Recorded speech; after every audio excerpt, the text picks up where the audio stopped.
Okay, we're now working on 3-8 from Ashley Carter's Thermodynamics. And the question, a gas is contained in a cylinder fitted with a frictionless piston and is taken from the state A to the state B along the path ACB, so right along this way,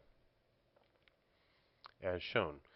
So in this process, which I'm actually going to play with a slightly different color, so from here to here to here along that path, you will have 80 joules of heat flowing into the system. So you can imagine actually heating up this piston. And the system is going to do 30 joules of work. So if you imagine our frictionless piston, and there's some particles of gas in here, the temperature, 80 joules of heat flow into the system. You can imagine you got some kind of heat source. That heat is flowing into the system, making these increase the pressure, which is actually going to raise our piston. And that is the work that this is doing. And that will be equal to 30 joules of work. So the system is doing that work. So let me go back to my favorite color. What we want is we want something that is the same here. The difference between B and A, and it never changes, no matter which way you go, how much work or heat is applied, you're always going to have the same thing. And from our first law,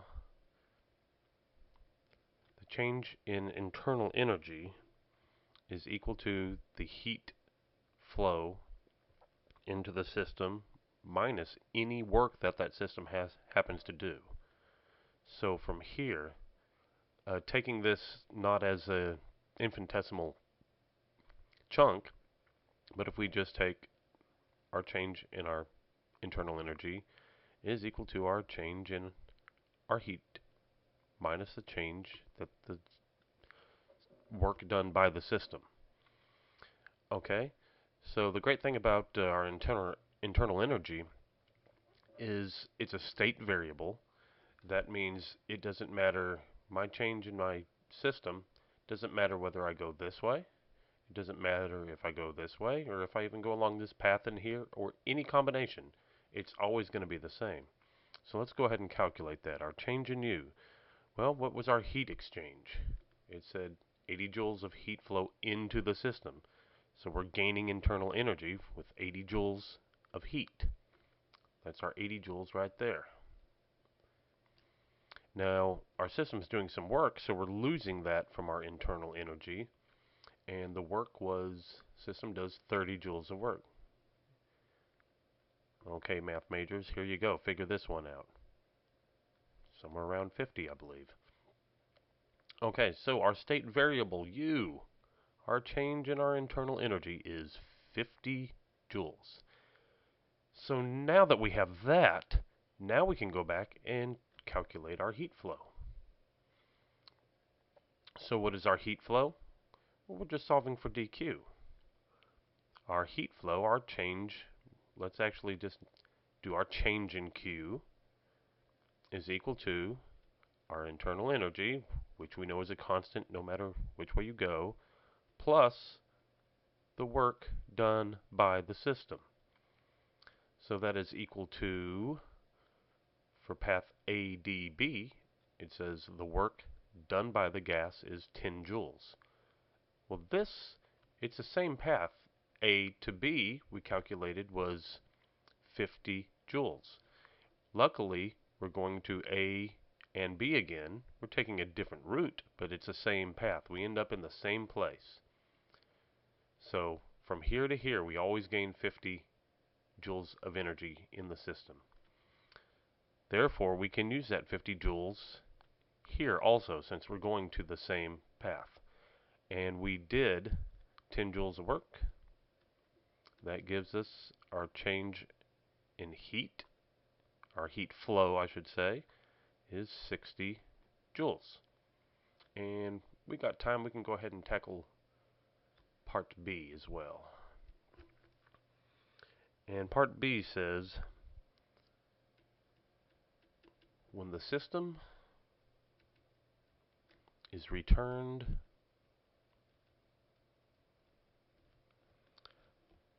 from B to A along the curved path,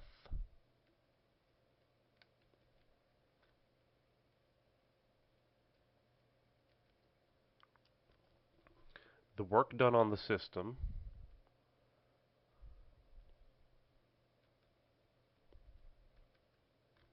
whoa, system, a little dyslexia, is 20 joules. And it asks for the heat transfer.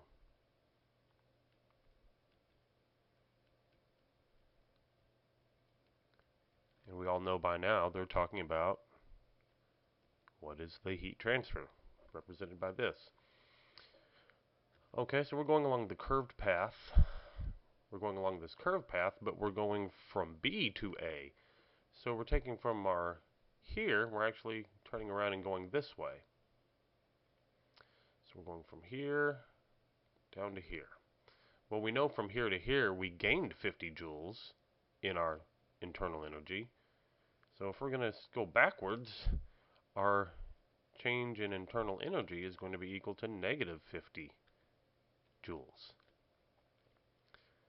And we're once again asked to find the heat transfer, changing Q. Well, that's the same thing that we just did up here. Our change in our heat flow is equal to our change in U plus our change in the work done by the system.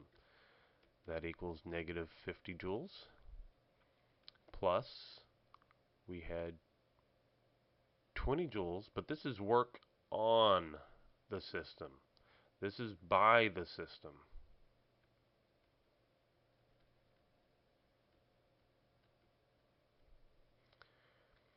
And if this is work on the system, it must be negative.